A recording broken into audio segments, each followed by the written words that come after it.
আসসালামু আলাইকুম, শুভ সন্ধ্যা বন্ধুরা। আরেকটি নতুন ভিডিওতে আপনাদের স্বাগত জানাচ্ছি। অ্যানিমালস লাভার ইউটিউব চ্যানেলের বিকেলের ভিডিও। খুরা রোগে আক্রান্ত গরু, সতর্কতা এবং চিকিৎসা কীভাবে দেবেন, চলে যাব বিস্তারিত আলোচনায়। তার আগে আপনাদের কাছে ছোট্ট একটু রিকোয়েস্ট রাখতে চাই, আমার চ্যানেলে নতুন হয়ে থাকলে চ্যানেলটি সাবস্ক্রাইব করে দেবেন। সবার আগে নতুন নতুন ভিডিও পেতে পাশে থাকা বেল আইকনটি বাজিয়ে দেবেন। বন্ধুরা, যে কথা বলতেছিলাম, খুরা রোগে আক্রান্ত গরুর প্রাথমিক সতর্কতাসমূহ। বর্তমানে খামারিরা যখন হাট থেকে নতুন গরু ক্রয় করে বাড়িতে নিয়ে আসার পরই সেই গরুটি খুরা রোগে আক্রান্ত হচ্ছে এবং বাড়িতে যে অন্যান্য সুস্থ গরু থাকে খামারে, সেগুলো কিন্তু আক্রান্ত হয়ে যাচ্ছে। এজন্য প্রাথমিকভাবে আমাদেরকে সতর্ক থাকতে হবে। যখন আমরা হাট থেকে গরু কিনব, অবশ্যই বাসায় এনে কমপক্ষে 1 সপ্তাহ বাড়ির অন্যান্য গরু থেকে আলাদা রাখব এবং হাট থেকে গরু নিয়ে আসার পরপরই হালকা কুসুম গরম পানি করে পটাশের পানি দিয়ে মিশ্রিত, যেটা আমরা চিকিৎসার ক্ষেত্রে ব্যবহার করি পটাশ, সেই পটাশের পানি হালকা কুসুম গরম করে গরুর 4 পা ধুয়ে দিতে হবে। তাহলেই আপনার খুরা রোগের সংক্রমণ থেকে আপনার হাট থেকে কিনে আনা গরুগুলো এবং বাড়িতে যে সুস্থ গরুগুলো আছে, এগুলো খুরা রোগের সংক্রমণ থেকে বেঁচে যেতে পারে। এবং আনার কয়েকদিন পর, 3 থেকে 4 দিনের পর সাথে সাথে খুরা রোগের ভ্যাকসিন যদি আপনি করতে পারেন, তাহলে এই 3-4 দিন যদি ভালো থাকে, তাহলে খুরা রোগ আপনার খামারে আসবে না। আর বাড়িতে যে সুস্থ গরুগুলো আছে, সবগুলো গরু এবং বাড়িতে যেগুলো নতুন নিয়ে আসলেন, সবগুলো গরুকেই একসাথে খুরা রোগের ভ্যাকসিন দিতে হবে। যদি সম্ভব হয় তাৎক্ষণিকভাবেই আপনারা খুরা রোগের ভ্যাকসিনটা সংগ্রহ করে রাখবেন এবং 3 থেকে 4 দিন পর তাকে খুরা রোগের ভ্যাকসিন করে দেবেন। চিকিৎসা: খুরা রোগে আক্রান্ত গরুর শরীরের টেম্পারেচার সাধারণত দেখা যায় 105 থেকে 160 ডিগ্রি ফরেনহাইটের মধ্যেই ওঠানামা করে এবং মুখে ঘা হয়, জিহ্বায় ঘা হয়, জিহ্বা ঘা হয়ে ফোসকা পড়ে যায়, মুখ দিয়ে অনবরত লালা পড়তে থাকে এবং সাবানের ফেনার মতো ফেনা বের হতে থাকে। এ সময় পশু কিছু খেতে চায় না এবং ইচ্ছা করলেও কিছু খেতে পারে না। পায়ের 2 খুরের মাঝখানে ঘা হয়। অনেক সময় ঘায়ের মধ্যে মাছি পড়ার কারণে অল্প সময়ে সেখানে কীট বা পোকা হয়, খুর আগলা হয়ে যায়।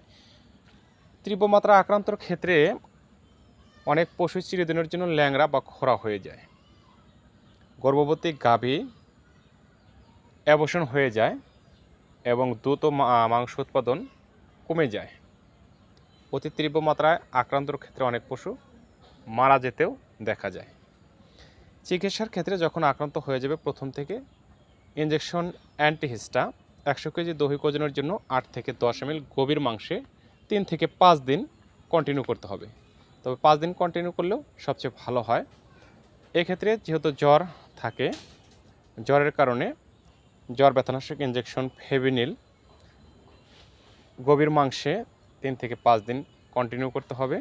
এবং খুরা রোগের ক্ষেত্রে পেনিসিলিন গ্রুপের ইনজেকশনটা অনেক ভালো কাজ করে, যেমন প্রোনাপেন 40 লাখ, ভেটোপেন 40 লাখ, এই ইনজেকশনগুলো অনেক ভালো কাজ করে ঘাও শুকানোর জন্য। আপনারা ইচ্ছে করলে এই পেনিসিলিন গ্রুপের ইনজেকশনটা দিতে পারেন।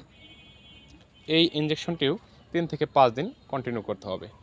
এবং মুখের খাওয়ার ক্ষেত্রে খাবার সোটা দিয়ে ঠান্ডা পানির মধ্যে, মনে রাখবেন, খাবার সোটা দিয়ে ঠান্ডা পানিতে মিশিয়ে, যদি অতিরিক্ত আপনার মুখ আক্রান্ত হয়ে থাকে, ফোসকা পড়ে থাকে, চামড়া উঠে যায়, তাহলে বরফ মিশ্রিত পানি খাবার সোটার সাথে মিশিয়ে মুখ দিনে কমপক্ষে 2 বার, সকাল একবার বিকেল একবার ধুতে হবে।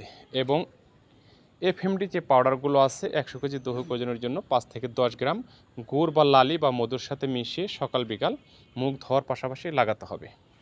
ইচ্ছা করলে আপনি মানুষের যে মুখের খাওয়ার ওষুধগুলো রিবোফ্লাভিন, সেটাও দিতে পারেন। সবচেয়ে ভালো হয় এই নোএফএমডি পাউডারগুলো মুখে দিলে সবচেয়ে তাড়াতাড়ি ঘাগুলো সেরে যায়। তো প্রিয় খামারি ভাই বোনেরা, খুরা রোগের আক্রান্ত হওয়ার পর কিন্তু সবচেয়ে যে বিষয়টা আপনার লক্ষণীয়, সেটা কিন্তু খামারের যত্ন যত বেশি নেবেন, গরু তত তাড়াতাড়ি সুস্থ হয়ে যাবে। চিকিৎসার পাশাপাশি আপনার যত্ন নিতে হবে। আর অবশ্যই মনে রাখবেন, ঘর যদি পাকা থাকে আর গরু যদি খুরা রোগে আক্রান্ত হয়ে যায়, অবশ্যই সকালবেলা গরু বের করেই কাঁচা মাটিতে দিয়ে দিবেন এবং রাত পর্যন্ত সেখানে রাখবেন।